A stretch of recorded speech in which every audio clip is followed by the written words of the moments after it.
Okay. Magandang umaga muli sa bawat isa. Purihin ang Diyos sa umagang ito na tayo po ay dinala sa isang lugar na ang salita ng Diyos ay binabasa, pinag-aaralan at dinideklara.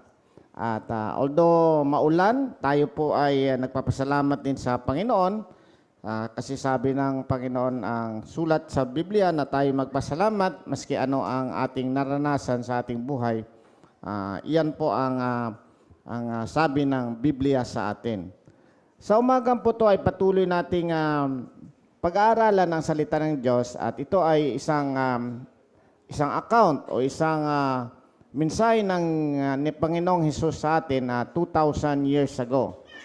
Alam po natin na ang ating Panginoong Hesus siya ay Diyos na nasa langit. At siya ay nagkatawang tao. Pumunta siya dito sa lupa bilang isang tao at siya ay nag-sermon sa isang bundok. Ang sabi ng mga scholars ay ito ay sa taas ng Israel. At alam po natin na may bansang Israel po na iyan ay pinili ng Diyos upang ipakita ang kanyang mga salita. Kasi hindi pa natin maintindihan habang wala pa si Jesus, ginamit siya ng Israel. At ang Israel po ay ngayon ay may mga giyera. So totoo po yung Israel kasi yan po ang bayan ni Jesus at si Jesus po ay isang Hudyo. At dapat nating marinig ang kanyang mensahe kasi very exciting na marinig natin ang mensahe ng Panginoong Diyos. Although wala na siya, si Panginoong Hesus sa kanyang physical na kalagayan kasi ay umakyat na siya ngayon sa langit at nandoon sa kanan ng Ama na mamagitan para sa atin. Pero ang kanyang mga mensahe nasa Biblia. So nagpapasalamat tayo na narating tayo ng salita ng Diyos sa isang sulat ng kanyang Biblia. Ang ating pong pag-usapan ngayon ay related po ito sa mga nangyayari din sa mga churches. Kasi ang mga churches sa kapanahonan ni Paul ay mga problema. After kay Paul ay mga problema. Ngayon din po ay may mga problema din ang mga churches. No? Ang mga simbahan ngayon ay minsan dumadanas ng mga pagsubok dahil din sa una-una mali ang kanilang katuruan. No? Mali ang kanilang tinuturo galing sa Biblia.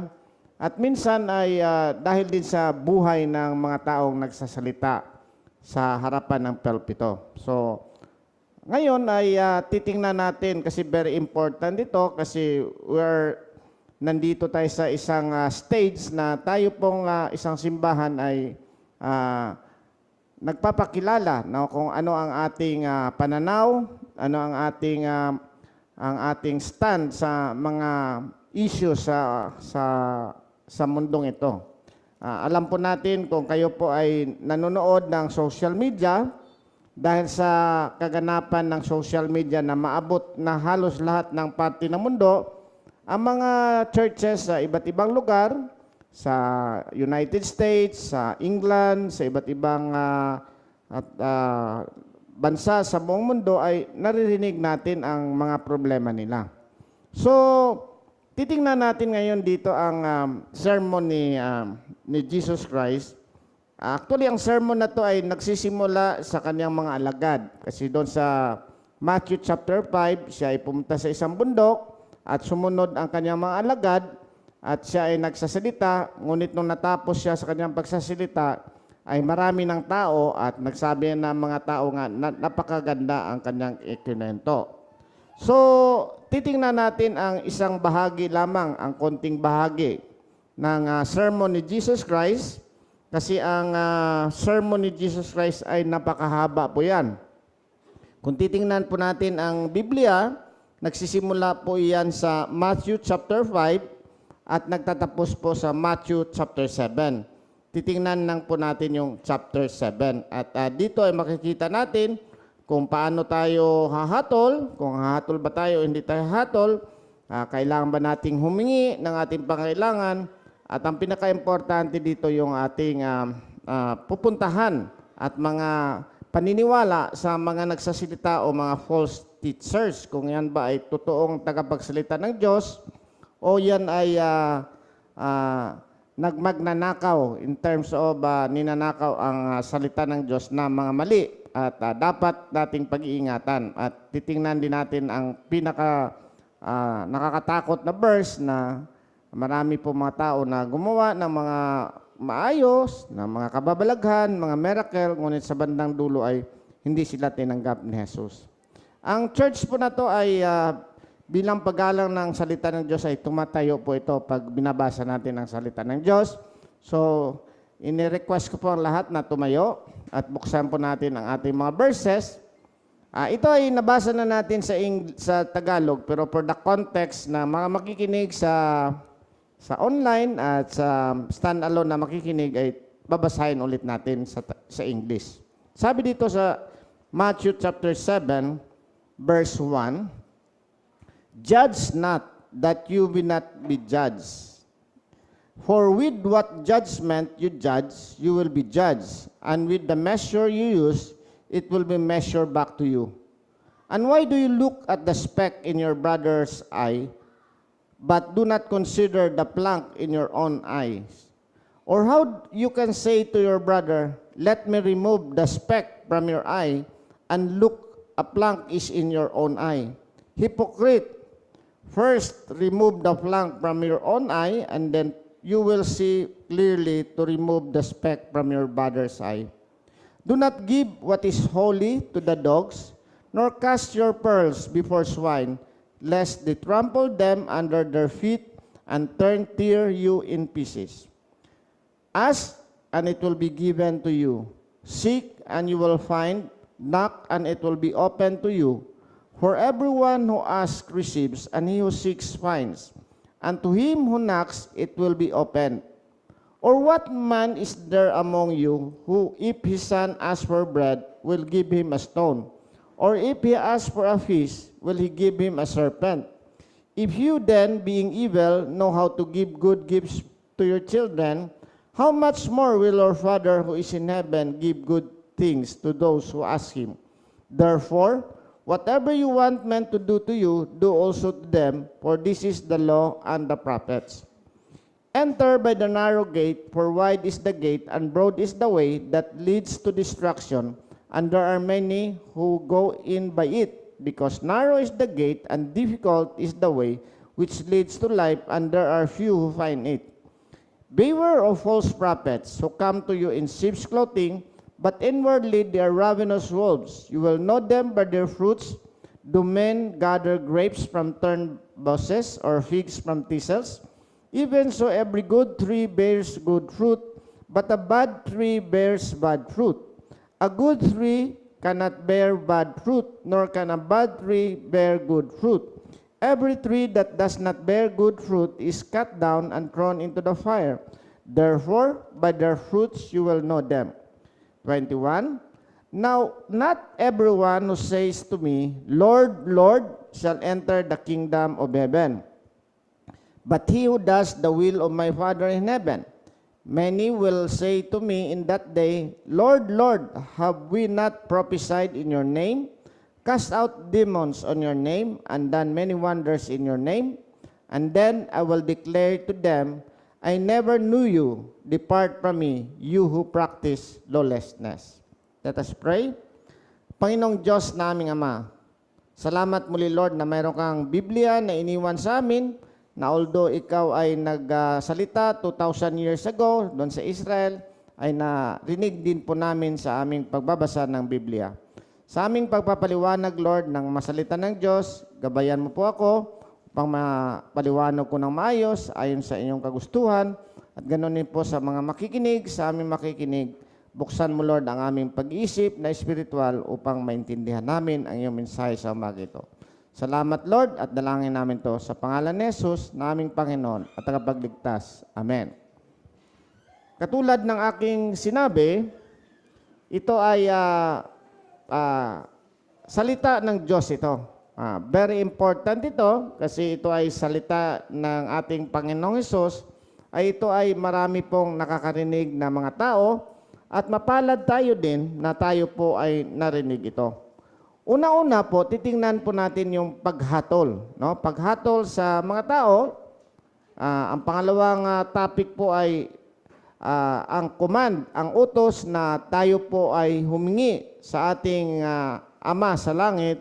At ang pangatlo po ay yung daan ng katotohanan ng mga taong nagsasalita doon at titiyakan natin na tama yung ating pagtawag sa Panginoon, hindi lamang sa ating mga gawain, kundi sa ating relasyon. No? Unang-una po, sabi nito, huwag kayong humatol, no?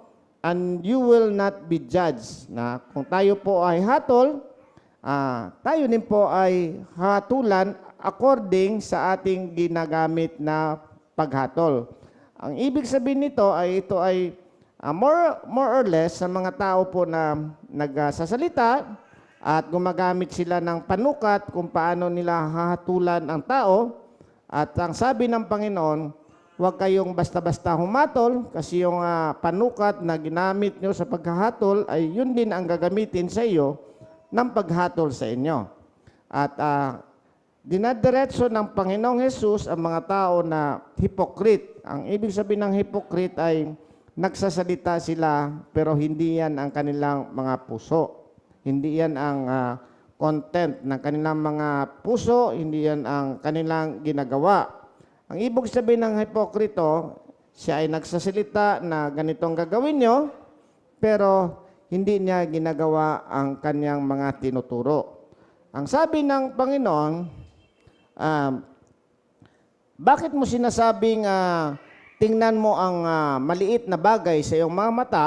Ang illustration nito parang speck or isang puwing na napakaliit, na halos hindi mo na mapapansin yan, at sinasabi mo sa iyong kaibigan o sa iyong kasamahan na, oy, alisin mo yung muta mo or yung muta mo dyan sa mata mo. Pero ang sabi ng Panginoon, paano mo masasabi yan kung mayroon kang troso? Troso yung nalagay eh. So, ibig sabihin, comparison na yung muta na napakaliit ay napapansin mo sa iyong kapitbahay, sa iyong mga kasamahan, ngunit hindi mo napapansin na napakalaki yung troso ng iyong pagkakamali. So, titingnan natin minsan na tayo din po ay hindi mapapunta dito. Although ang mga churches at ang mga nagsasalita ay mayroon din silang dahilan kung paano nila ipapaliwanag ang salita ng Diyos at pwede kanilang sabihin na mali iyong mga salita kasi according to the Bible, mapapahamak ka. Kaya mayroong mga verses doon na kung sino man ang iyong itinali dito sa lupa, yun ay itatali sa langit, at kung sino man ang iyong papakawalan o ilus dito sa lupa ay ilulus doon sa langit. Ang ibig sabihin doon, kung ang nagsasalita ay nagsasabi sa inyo na ito yung kaparaanan ng iyong kaligtasan at nagsasabi siyang ikaw ay hindi talaga maayos, mali ang iyong doktrina, ay makinig din po tayo, pero ito ay referring ito sa mga sinasabi ni Jesus ay hipokrito. Sa mga hindi pa nakakaunawa ng ating kaligtasan, ay gusto ko pong bagitin na ang sabi ng Biblia, ang ating kaligtasan ay hindi sa pamagitan ng nagsasalita sa harap. Hindi rin sa pamagitan ng inyong mga mabubuting gawa. Ito ay sa pamagitan ng ating Panginoong Hesus. Ang ibig sabihin ng ito ay sa pamagitan ng ating Panginoong Hesus, kung ano ang ginawa ng pagliligtas ni Jesus sa iyong mga kaluluwa. Uulitin ko po, ang ating kaligtasan ay regalo yan. Regalo yan ng Diyos, at ito ay hindi sa ating mga gawa, hindi sa pagsunod ng batas, kundi sa ating paniniwala kay Jesus na siya ay Diyos na nagkatawang tao at siya ay namatay 2,000 years ago para bayaran ang ating mga kasalanan. At tayo po ay yan po ang tinuturo ng Biblia, ng ating kaligtasan ay sa pamamagitan ng ating pananampalataya at biyaya ng Diyos at sa pamamagitan ng ating pananampalataya kay Jesus. Uulitin ko po, ang ating pananampalataya ay grasya ng Panginoon sa pamamagitan ng ating pananampalataya kung sino si Jesus at ang kanyang ginawa dito 2,000 years ago At ito ay pinapaliwanag sa atin ng banal na Espiritu sa ating mga puso. Ngunit ito po ay nagre-refer sa mga hipokrito. Ang sabi ni Jesus Christ dito, hypocrites, mga hipokrito, first, remove the plank from your own eye. Alisin mo muna ang troso o mga parang malaking kahoy sa iyong mga mata, and then you will see clearly to remove the speck from your brother's eye. So, he is addressing, ito ay sinasabi ni Jesus sa mga hipokritong mga nagsasalita na, mali kayo, pero sila ay gumagawa ng kamalian na hindi nila napapansin. At dito sa verse 6, sabi na, huwag mong ibigay ang banal na sa mga aso at nor cast your pearls before swine. Huwag mo raw ibigay ang banal na bagay sa isang aso, no? Or sa isang perlas, yung perlas sa mga baboy. Kasi iyan po ay lang yuyurakan lang po nila at hindi nila pinapahalagahan, no? And hindi yan maayos. Ang unang interpretasyon dito ay, kung kayo po ay magpapahayag ng salita ng Diyos, kung ang mga tao po ay hindi sila naniniwala, kunyari sabihin mo, mga kapatid, mga kaibigan, kayo po ay makasalanan at kailangan nyo ng tagapagligtas. At ang ating tagapagligtas ay si Jesus lamang. Ngunit ang mga tao ay hindi sila naniniwala na si Jesus lamang ang kaligtasan, ay huwag mo nang ibigay ng dapat mas malinaw ang ating pagkakaintindi dito na huwag mo nang ubusin yung oras mo doon kasi in a way, hindi naman talaga sila naniniwala doon ng ating kaligtasan kay Jesus. So ang pangalawang interpretasyon dito ay huwag mong ibigay ang mga maselang bagay sa pagtuturo sa mga taong hindi naman talaga nagpapaayos ng kanilang mga buhay o hindi naman talaga nila inaayos yung kanilang pagtuturo. Halimbawa po, mayroon pong isang tao na gusto ko magturo, pero hindi niya ginagawa ang dapat niyang gawin, hindi siya maayos ang kanyang pamumuhay, ay hindi dapat ibigay ang salita ng Diyos doon. At kasi una-una, tayo po ay ambassadors of Jesus Christ, at kung ibibigay natin ang pagka-ambassador sa isang tao na hindi maganda, ay siya po ay hindi maayos. Kaya nga, pag mga preachers, mayroong mga rules sa mga preachers na kung sila ay nakakakumit ng malaking kasalanan, no, na halimbawa, sila ng bababae, no, automatically tinatanggalan sila ng authority sa pagpapahayag ng salita ng Diyos. Pwede silang magiging tagapakinig, pero automatically, pag ang isang preacher ay nagkakasala, siya ay tinatanggalan ng authority na magpapahayag ng salita ng Diyos. So, hindi na siya pwedeng pumunta dito sa harapan ng pulpito, tumayo dito, kasi siya ay nagkakasala. So, huwag mong ibigay ang mga banal na bagay sa mga aso, meaning doon sa mga hindi sumusunod, no? Kasi ang mga aso ay sa kanila ay mga false prophet yan, no? Ngayon, kailangan natin maintindihan yan, no? Kasi tayong mga churches o tayong mga Kristiyano ay mayroon tayong responsibility to check with each other, no? At reminder din ito sa mga nagsasalita ng mga salita ng Diyos, no? Mag-ingat tayo kasi ang kalaban ay hindi yan siya nagpapahinga. Ang kalaban ay overtime yan. Overtime yan. Kasi alam ko, kung matira yung isang nagsasalita, halos mawasak na yung isang simbahan at maraming malilito sa kanilang pagsusuri ng salita ng Diyos. Ngayon, sabi ni Jesus din, humingi kayo, ito yung pinakamagandang promise ng Panginoon.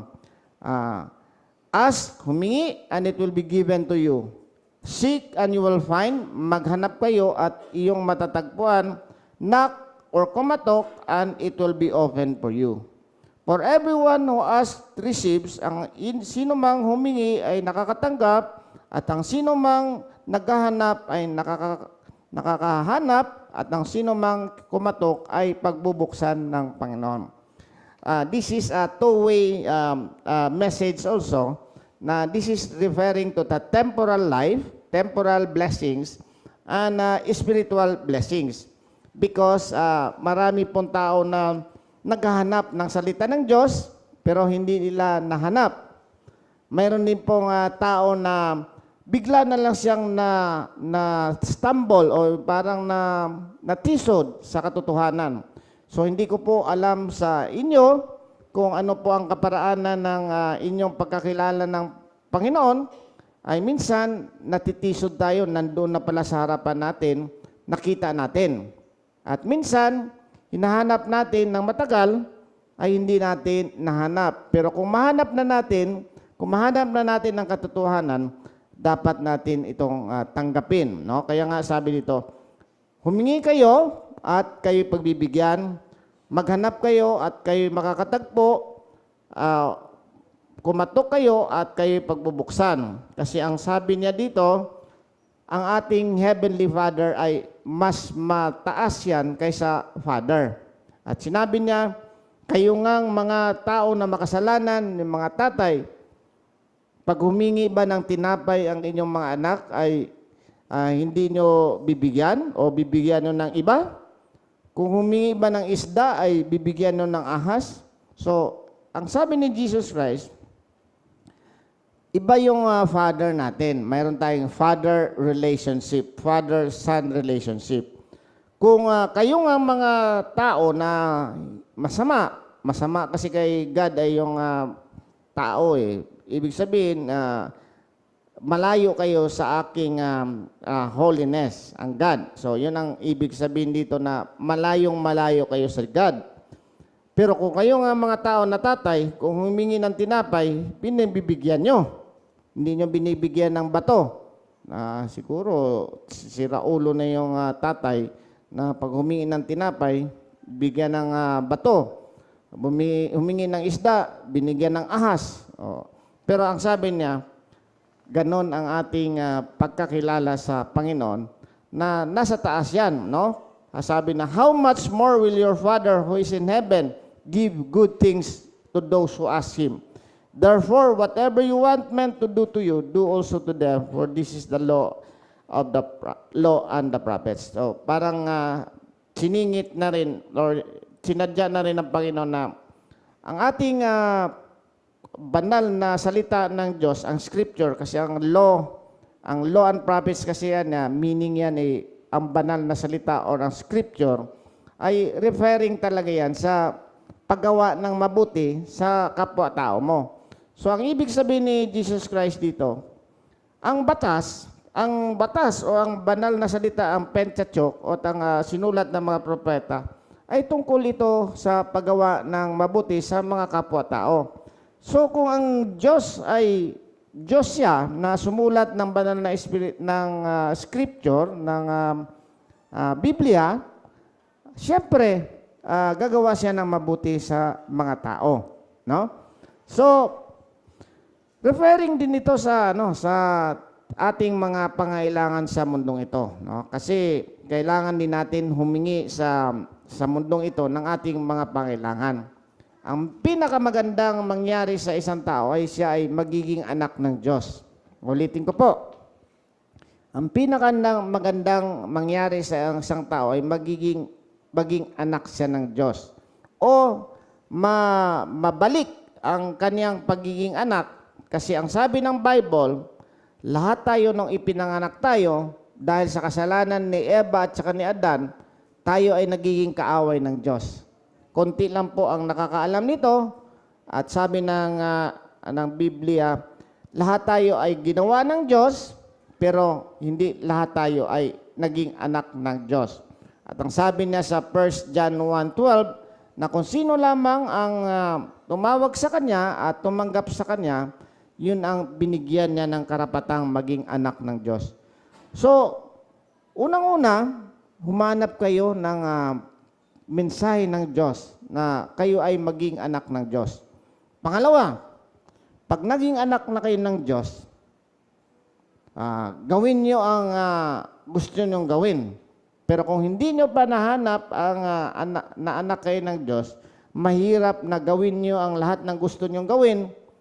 Kasi according sa Biblia, ang lahat ng ating ginagawa nung hindi pa tayo anak ng Diyos ay kapunta sa kapahamakan at kapunta sa kasalanan. Kasi ang ating natural na kalagayan ay makasalanan, ay tayo po ay nakakagawa ng masama kung tayo ay wala pa sa Diyos o wala pa tayong relationship. Pero kung kayo ay anak na ng Diyos, humingi kayo ng humingi. Maghanap kayo na maghanap. At kumatok kayo ng kumatok dahil marami pong sinabi si Jesus Christ na mga parable na yung isang masamang judge nga o isang masamang tao, mayroon siyang kaibigan na dumating sa kanya, katok ng katok, dahil nga ang ayaw maabala ng mayaman na tao, binigyan niya ng pangailangan yung kumatok. So, kailangan natin mag-pray, kailangan natin humingi ng humingi at maghanap ng salita ng Diyos at pangailangan natin at kumatok ng kumatok hanggang bubuksan tayo ng Panginoon sa ating mga pangailangang espiritual at sa ating pangailangang espiritual. Minsan tayo po ay hindi naniniwala sa mga verse na to, pero ito yung pinaka-promise ng God na kung kayo ay kung kayo ay humingi, kayo ay hindi bibigyan. Tama ba? Kayo ay bibigyan. Kung kayo ay maghanap, kayo ay makakasumpong. Kung kayo ay kumatok, kayo ay pagbubuksan. Kasi yun ang nature ng God. Nature ng God at yun ang pinaka-nature ng scripture na whatever you want to do to you, do also to them, no? So ang God nagre-reciprocate, nagbumabalik siya sa mga humihingi sa Kanya. So ulitin ko po, unang-una, hanapin nyo si Jesus at ang Panginoon at alamin nyo kung ano ang inyong kalagayan at kung kayo ay nasa Panginoon na, gawin nyo ang gusto nyong gawin. Kasi usually, yan ay paghahanap ng salita ng Diyos at panghingi ng ating mga pangailangan. Ngayon, pumunta na tayo sa pinaka-importanting aspeto ng ating mensahe ito. Although, importante din naman yung dalawang binanggit ko na huwag humatol kasi yung kung anong panukat ng panghatol mo ay yun din ang yung gagamitin sa iyo sa paghatol sa iyo. Pangalawa ay humingi at kayo bibigyan. Kumatok at kayo pagbubuksan at maghanap at kayo ay makakasumpong ng iyong mga hinahanap. Pero ang pinaka-point ni Jesus dito ay enter by the narrow gate. No? Sabi, pumasok kayo sa makipot na daan. Wow! Ano yung ibig sabihin ng makipot na daan? Ang makipot na daan ay yun yung daan papunta sa katotohanan. Kasi ang malapad na daan at na malawak ay papunta sa kapahamakan. At marami ang pupunta doon. So, isang principle na binigay ni Jesus Christ, pumunta kayo doon sa maliit na daan. Kasi yung maluwag na daan ay papunta yan sa kapahamakan. Kasi yung maluwag na daan, madali lang doon eh. Okay? Maski anong paraan nyo papunta kay God, okay lang yan. Maluwag na daan yan. Pwedeng kayong tumawag kay Buddha, pwede kayong kay Muhammad.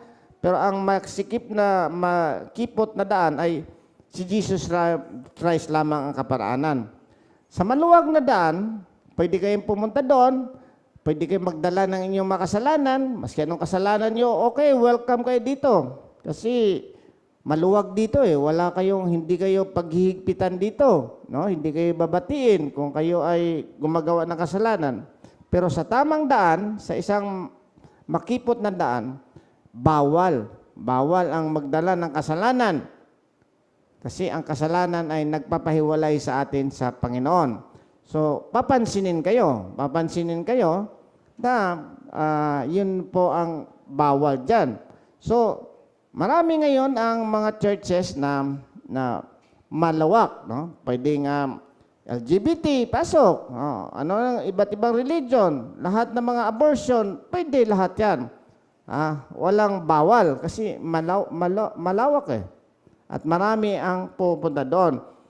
Pero sabi dito, ang makipot na daan ay mahirap at ito ay nakakapunta sa buhay at konti lang ang nakakahanap niyan. Ulitin ko po, ang makipot na daan ay konti lang nakakahanap niyan. Marami pong naghahanap, ngunit hindi nila napapansin na napapunta sila sa isang malawak na daan. Sabi, maganda yung church na yan kasi marami kami, marami sila. Sabi nga sa tennis court, siguro tama lang din tayo kasi konti lang tayo. Kasi kung marami tayo, ay baka mali na tayo kasi tinuturo natin na hindi pa pwede yung mga kasalanan, dapat kayong sumunod sa Panginoon at ang only way lang talaga ay si Jesus lamang.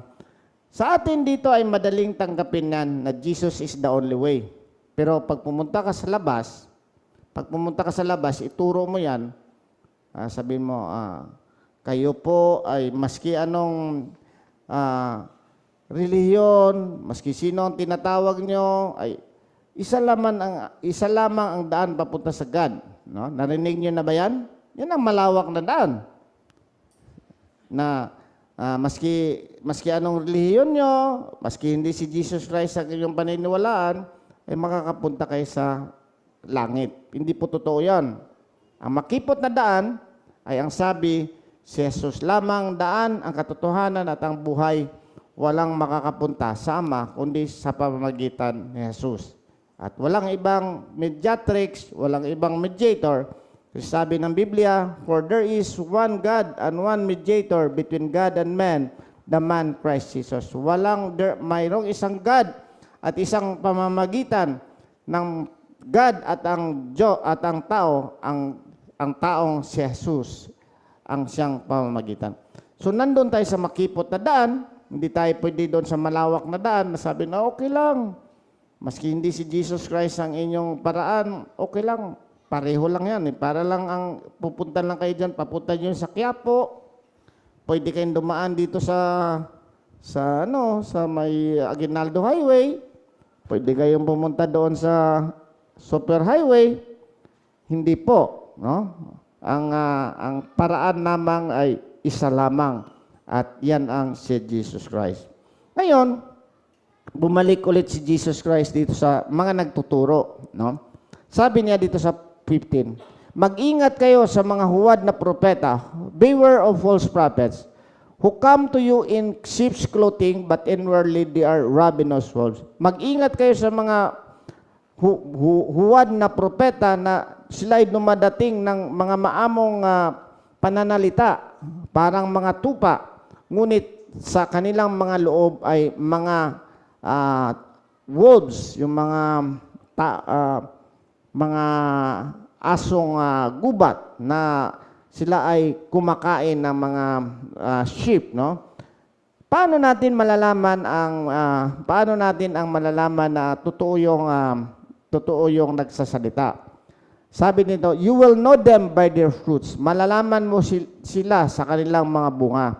Ang sabi ni Jesus, mayroon bang ubas na namumunga ng turned vases?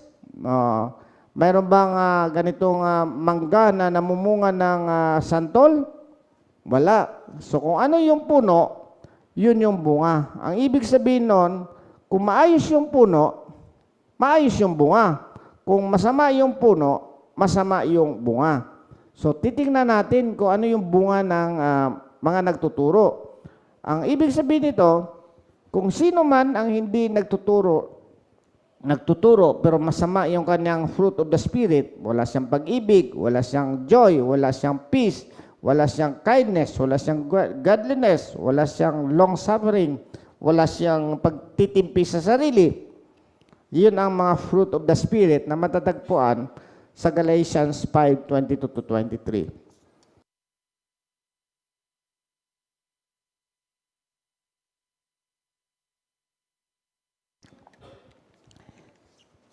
titingnan natin ang mga bunga na yan. Dapat mayroon niyang pag-ibig, mayroon niyang kapayapaan, mayroon niyang kindness, mayroon niyang joy, mayroon niyang self-control. So, titingnan natin ang mga bunga niyan. Kasi ang bunga po ng ating pagkakilala sa Panginoon ay nabago yung ating buhay. Ulitin ko po, ang bunga ng ating pagkakilala sa ating Panginoon, lalo sa mga nagtuturo, kasi specific si Jesus Christ dito na titingnan nyo ang mga maling nagtuturo. Ang pinaka-best example dyan ay dapat na bago yung buhay ng mga nagtuturo or mga nag-claim na sila Kristiyano. Kung hindi sila nababago, ay medyo sabi ni Jesus Christ ay mahirap yan, no? At yan ay mapaparusahan, no? At ito yung pinaka-verse na sa 21, starting from 21, kailangan natin marinig ito bilang isang simbahan at bilang isang naghahanap pa ng katotohanan. Kasi ang maraming ngayong mga nagtuturo na sila ay maraming mga kaparaanan. Babasahin ko lang sa English pero ipapaliwanag ko. Verse 21. Not everyone who says to me, Lord, Lord, shall enter the kingdom of heaven, but he who does the will of my Father in heaven. Sabi dito, hindi lahat na nagsasabing, Panginoon, Panginoon, ang makakapunta sa kaharian ng langit o sa kapaharian ng Diyos. But kung sino man ang sumusunod sa will o sa kagustuhan ng aking Ama na nasa langit. Ang kagustuhan ng Ama na nasa langit ay mabalik tayo sa ating sariling kaayusan. At kung tayo po ay nag-claim na tayo ay nababago, tayo ay Lord, Lord, tumatawag tayo, no? Panginoon, Panginoon. Ngunit hindi tayo sumusunod sa kagustuhan ng Panginoon, tayo po ay mahirapan at yan ay false prophet. 23, Many will say to me in that day, Lord, Lord, have we not prophesied in your name, cast out demons in your name, and done many wonders in your name? Sabi ni Jesus Christ, marami ang magsabi sa akin sa kapanahonang yon. Ang kapanahonang yon ay yun yung judgment day. No? Kasi tayo lahat ay dadaan tayo ng paghuhukom. Lahat ng ating mga ginagawa, lahat ng ating mga salita ay dadaan ng paghuhukom unless na ikaw ay na kay Jesus Christ na, sagot na ni Jesus Christ yan. Pero, kailangan din mabago ang ating mga puso't isipan kasi yun ang isang indicator, iyan ang isang kalagayan ng isang nananampalataya kay Jesus na bago ang kanyang buhay. Sabi nun, marami ang magsabi sa akin sa huling araw, Panginoon, Panginoon, di ba nagtuturo kami sa pangalan mo? No. Yan, mahirap yan. Nagtuturo ang isang tao sa pangalan ni Jesus. Hindi ibang pangalan na, pero pangalan ni Jesus ito, very specific ito. Nagtuturo sa pangalan ng Jesus. Mayroong tao doon, pupunta sa inyo. Nagtuturo siya sa pangalan ni Jesus.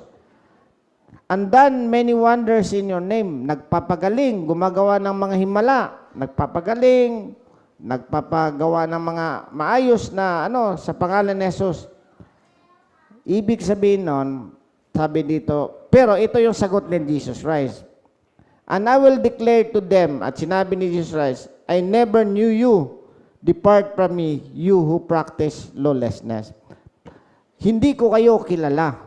Hindi ko kayo kilala. Lumayo kayo sa akin, kayong naggumagawa ng mga maling ugali o maling gawain, lawlessness, hindi sumusunod sa batas, no? Ang ibig sabihin ni Jesus Christ dito, wala tayong ugnayan. Wala tayong ugnayan. Kasi ang no sa Greek ay wala tayong intimate relationship. Wala tayong ugnayan. Sabi sa Genesis 2, ang sabi niya, Adam know Eve and they conceive, no? Nagkita daw, nakilala ni Adam si Eva at siya'y nabuntis. So, ang ibig sabihin nitong know or kilala, mayroon kayong intimate relationship, no? Mayroon kayong pagkakilala. Ang sabi ni Mary sa angel, Ang sabi ni Mary sa angel, wala akong kilalang mga lalaki. Kasi sabi ng angel sa kanya, Mary, mabubuntis ka. Sabi ni Mary, wala akong kilalang, I never know a man. Ang ibig sabihin nun, wala akong intimate ng isang lalaki. Bakit ako mabubuntis? Ang ibig sabihin nitong, I never knew you, wala kayong intimate, masidhing pagkakilala o relasyon sa Panginoon. Kaya very important sa atin ay magkaroon tayo ng relasyon sa Panginoon. Nagpapagawa ka ng kababalaghan, no? Nagpapalayas ka ng mga demonyo, nagtuturo ka, pero wala ka palang intimate relationship, wala yung first love mo. Yun ang bali ng Ephesian Church, kasi sa Revelations 2, sabi sa Revelations 2, sabi ni, magaling kayo, no? Sabi sa Revelations 2, to the angel of the church of Ephesus write, this thing says, he who holds the 7 stars in his right hand, who walks in the midst of the 7 golden lampstands. I know your works, your labor. Alam ko ang inyong mga trabaho, your labor, your patience, and that you cannot bear those who are evil. And you have tested those who say they are apostles and are not, and have found them liars. And you have persevered and have patience, and have labored for my name's sake. Mayroon lang nagpipersevere sila, nagtatsaga sila, may patience sila, and have labored. Nagtatrabaho sila sa pangalan ni Jesus and have not become weary. Pero ang sabi ng Panginoon, nevertheless, I have this against you. Ito ang ayaw ko sa inyo. You have left your first love. Na limutan nyo na, umalis kayo sa inyong unang pag-ibig. Ang ibig sabihin nito, wala silang pag-ibig sa kanilang mga ginagawa. Malama ang kanilang motibo. Yun ang magaling sila theologically, magaling silang kumilatis, kung sino yung mga false prophet, pero wala silang first love sa Panginoon. Very important na mayroon tayong pag-ibig sa Panginoon. In all your things, you do it always for the glory of God. Hindi yung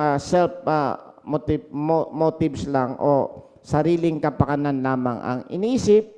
Nagtuturo nga tayo ng magandang balita, nagpapagaling tayo, nagpapaalayas tayo ng demonyo, which is marami ngayon ang gumagawa ng mga ganong klaseng gawain sa simbahan, pero wala ang kailang pag-ibig sa Panginoon. Ang sabi ni Jesus Christ, hindi ko kayo kilala. Lumayo kayo sa akin, you who practice lawlessness. So very important na kailangan natin na obedience, kasi one of the purpose ng ating pananampalatay, obedience to God. Hindi po pwedeng magaling lang tayo magturo, pero hindi tayo sumusunod sa mga kautusan ng God. And malaki ang problema ng mga churches na mayroong mga ganon, and we will pray to God na hindi tayo mapapunta doon, and as a minister o tagapagturo, hindi rin exempted, no? Kasi hindi rin exempted, kaya please pray for us, please pray for me, na hindi ako mapapunta doon sa mga sitwasyon na mahirap i-explain at nakakasira sa glory ng Panginoon. Ngayon, mga kapatid, ito ay sermon ni Jesus Christ dito. I-build natin ang ating foundation dito. Mahirap din, narinig natin, no? Tapos lumayas tayo dito sa church na to, baliwala lang, no? Pasok dito, labas dyan. Kailangan natin maintindihan ito, pamuhay natin ito. Unang-una, dapat malaman natin na tayo makasalanan. Hindi tayo makakaabot sa panuntunan ng God, lahat tayo ay mapapahamak. nagbigay siya ng kanyang anak na si Jesus. Nagbigay siya ng kanyang anak na si Jesus. Tayo po ay maniniwala doon at dapat magkaroon tayo ng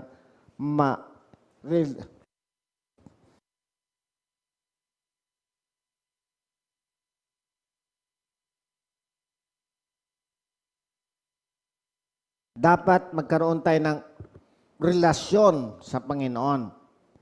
Mahirap mang intindihin yan, pero kailangan natin manalangin, Lord, talaga bang totoo yung aking pagkakilala sa iyo? No? Talaga bang totoo yung aking pagkakilala sa iyo? Kasi sabi ko nga kanina, ayusin mo ang iyong relationship sa God at pwede ka nang humingi kung anong hingin mo. Sabi ng Panginoon yan, hindi ako nagsabi niyan. Sabi niya, humingi kayo at kayo pagbibigyan. Maghanap kayo at makakasumbong kayo. Kumatok kayo at kayo pabubuksan ng Panginoon. Una, humanap muna kayo ng magandang relationship. Paano tayo makakalapit sa God? Kailangan natin malaman na tayo makasalanan, pagsisihan ng kasalanan at tanggapin si Jesus bilang Panginoon tagapagligtas at dapat makita natin sa ating mga buhay na may pagbabago. Kung walang pagbabago sa ating mga buhay, mahirapan tayo doon. No? Parang ganon lang din yon na wala tayong pagbabago. So as a church, challenge ito sa atin na kailangan natin talagang magbago sa ating buhay at tanggapin talaga si Jesus na ating Panginoon tagapagligtas and trust God. Trust God sa ating paglalakad sa mundong ito na hindi niya tayo iiwan at hindi niya tayo pababayaan, and continue praying for ourselves to your preachers or mga nagtuturo na hindi din talaga mapapahamak at bibigyan ng gabay ng Panginoon na persevere to the end. Yun po, at I hope na hindi lamang ito isang sermon, kundi isang talaga mensahe ng Panginoon sa ating mga puso't isipan. Lahat tayo may pag-asa. Ang unang pag-asa natin ay eternal life. Ang pangalawang pag-asa natin ay magtatanggumpay tayo sa mundong ito upang magamit din ng Panginoon sa glorify sa kanyang pangalan. Tayong lahat ay tumayo at tayo manalangin. Panginoong Diyos na aming Ama, muli kaming lumalapit at humingi ng unawa na galing sa iyo upang maintindihan namin na kailangan talaga namin si Jesus sa mga buhay. Sa lahat, sa aming spiritual na kalagayan at ganoon din sa aming temporal na kalagayan. I-bless mo ang mga tao nandito na sila din po, Lord, ay sumuko ng alam mga buhay at tanggapin ka bilang Panginoon tagapagligtas. Salamat muli, Lord, at dalangin namin to in Jesus' name. Amen.